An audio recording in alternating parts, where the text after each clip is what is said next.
Hello everyone, welcome to Indian Judicial Service. Today we are starting here a new topic, Indian Contract Act 1872. In this video series, we cover topmost 300 MCQs belong to Indian Contract Act 1872. In this video, we cover the most important things, interpretations, clause, and what is contract, what is agreement, and who is proposal, and what is offer, and who is proposee, and offerer, and these terms, consideration, etc. So please watch carefully and please click on like button because your like motivate us and emphasize us to improve our video qualities. So let's come to a point here. Before starting question number 1, we discuss in which date the Indian Contract Act 1872 is passed and in which date it is enforced. So Indian Contract Act 1872, its bill passed on 25th April 1872 and it come into the force on the date of 1st day of September 1872. So the bill of Indian contract passed on 25th April 1872 and this act come into force on the date of 1st day of September 1872. Now come to our question here, question number 1. An agreement enforceable at law is a. So this line is remembered as a definition of contract. An agreement enforceable by law is called contract, and this definition is provided in interpretation clause section 2h. So an agreement enforceable at law is a contract. So our answer is here option D, direct here. Now question number 2. Every promise and every set of promises forming the consideration for each other is an option A agreement, contract, offer, acceptance. So is an agreement. This thing is provided in section 2 clause E. So it is the definition of agreement. The agreement is every promise or set of promises forming the consideration for each other is called agreement. Option A is correct here. Now question number 3.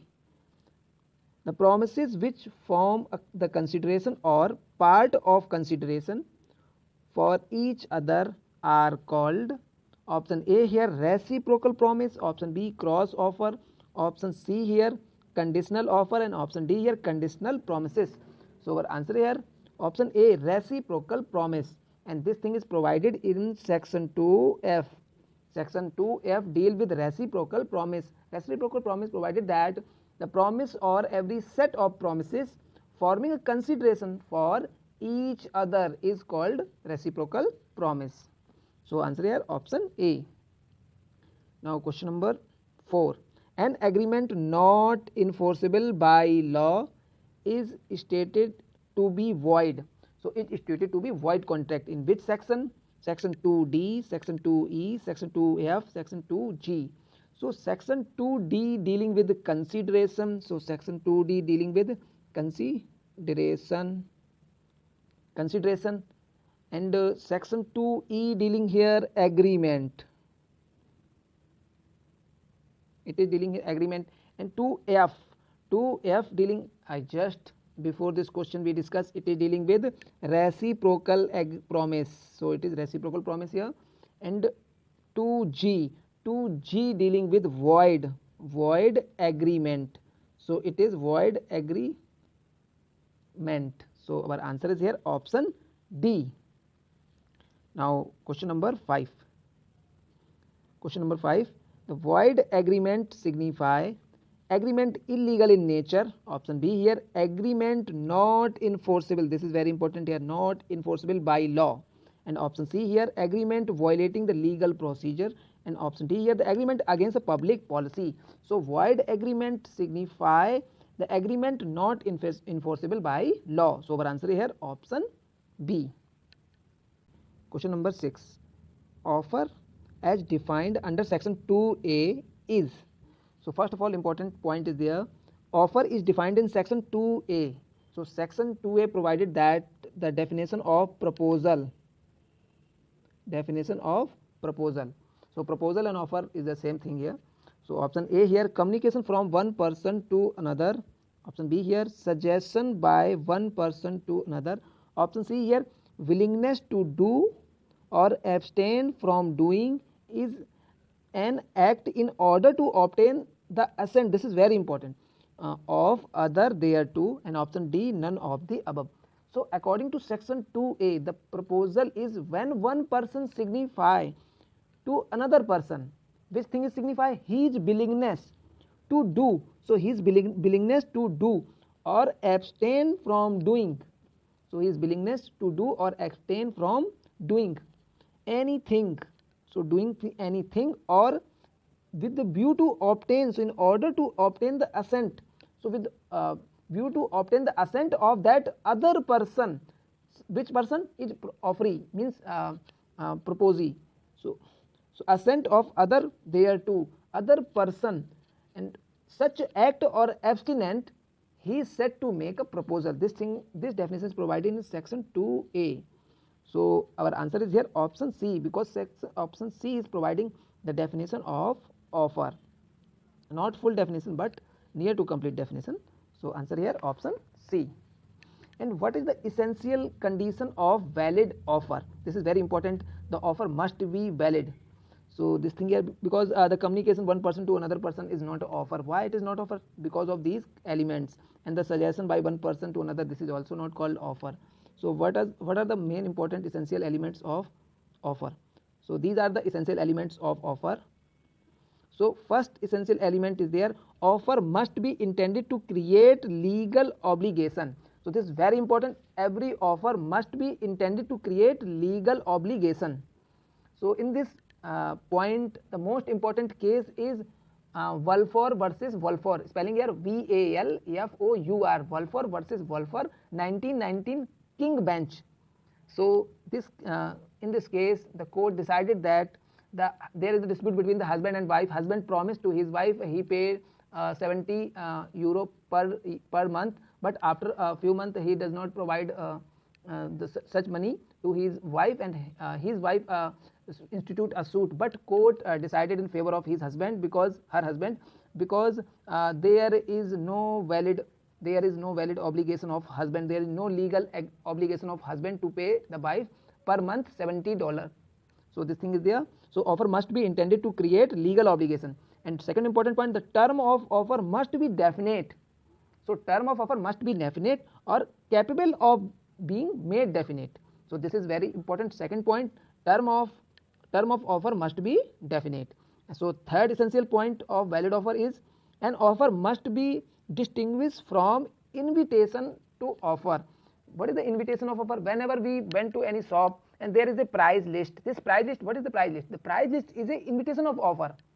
And many times we read the newspaper and there are the tenders. These tenders are invitation of offer. So this thing is, the offer must be distinguished from the invitation of offer. And the last four important, every offer must be communicated to the offeree. This is very important point. And in this point, the very important case is Lalman Shukla versus Gauri Dutt. This case is very important. In this case, the court decided that the communication must be accepted by the offeree. This thing is provided in this case by the court. So these are the essential element.